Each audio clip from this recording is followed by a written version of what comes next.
Tenemos comunicación con Luis Miguel González, director general editorial del periódico El Economista. Él ya está en la línea y con él queremos comentar lo que informamos a usted o reiteramos a usted hace un rato respecto a que la Secretaría de Hacienda da la orden a todas las dependencias del gobierno federal de suspender contrataciones de plazas de carácter permanente, eventual o por honorarios a partir del próximo lunes de hoy en 8. Luis Miguel, ¿cómo estás? Pepe, buenas tardes. ¿Qué tal? ¿Cómo te va? Ya buenas noches, Luis Miguel. Se cerró la llave de contrataciones y demás. Esto se hacía hasta octubre, antes de que se aprobara el nuevo presupuesto del año siguiente, pero ahora por el periodo de transición se están adelantando los tiempos. ¿O tú cómo lo ves? Sí, hay dos maneras de leerlo, las dos son complementarias. Se cierra la llave porque efectivamente hay poco dinero disponible. Sí, va a ser un segundo semestre complicado en términos de ejercicio del gasto público. Tradicionalmente el último año del sexenio es un año donde la llave está muy abierta en el primer semestre y cerradita en el segundo. Entonces, una parte es eso. Yo diría que la otra parte, insisto, complementaria a la anterior de que hay menos dinero, es un ejercicio de responsabilidad elemental. Contratar a una persona ahorita para trabajar los últimos 4 meses del sexenio implica para quien llegue a asumir la responsabilidad o de ratificarlo o de correrlo, pero en cualquier caso es muy complicado. No, y costoso además. Totalmente. Por la cuestión de las indemnizaciones. Esto también va a aplicar a todo lo que se refiere a aportaciones a fideicomisos, subsidios, donativos, gasto federal reasignado, en fin, tienen hasta el último día de este mes, 31 de julio, día de San Ignacio, tienen hasta entonces para darle también un cerrojazo. Sí, adjudicaciones directas. Prácticamente se acabarían las adjudicaciones directas, que entran en algunos casos en las categorías que dices tú. Insisto, es un contraste importante respecto al primer semestre, pero es la historia de los sextos años, prácticamente desde que uno tiene memoria. Siempre el primer semestre hay más dinero, hay una dinámica, una inercia preelectoral, y luego, si lo quieres ver en términos casi metafóricos, viene la cruda. Después de la fiesta, pues literalmente hay que sacar todas las pastillas para curarse, ¿no? ¿Qué va a pasar con los créditos? El crédito externo, por ejemplo. No hay, normalmente, el pago del servicio de la deuda está garantizado, es prácticamente no hay manera de que no se pague, y yo diría tampoco hay contrataciones de crédito. Digamos, la fotografía de la deuda que tenemos ahorita será la que es sin nuevos endeudamientos y, por supuesto, sin ningún sobresalto en lo que tiene que ver con el pago de la deuda. Cuando se hace el presupuesto cada año, hay una clasificación que hacen los economistas que se llama gasto no programable, que es todo el servicio de la deuda. Cuando se dice no programable es no lo puedes tocar, no lo puedes mover, no puedes jugar con esos recursos. Lo que se tiene que pagar se cumple. ¿Por qué? Porque no hacerlo por cualquier razón administrativa o financiera implicaría un enorme costo para el país.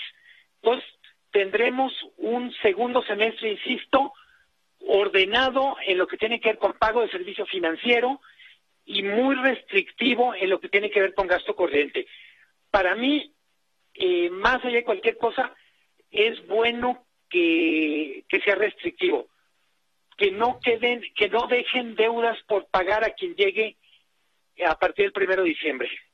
Claro, del famoso gasto programable. Tampoco se va a restringir el gasto en consulados, embajadas y los ramos 19, 23 y 33. ¿Cuáles son esos? El más importante es el 23, que tiene que ver con transferencias a estados y municipios.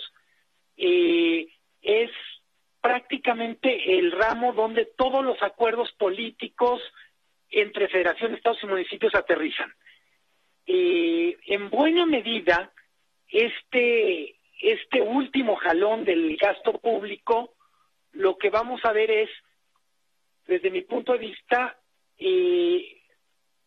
digamos, no hay aumento de gasto corriente, hay los compromisos políticos que se tienen, pero vamos a empezar a escuchar quejas de algunos proveedores de que literalmente no están viendo la luz al fondo del túnel. Correcto, eso es lo que queda claro. Y ahora pues apretarse, por lo pronto hasta que entre en función ya no el nuevo gobierno, sino el nuevo presupuesto.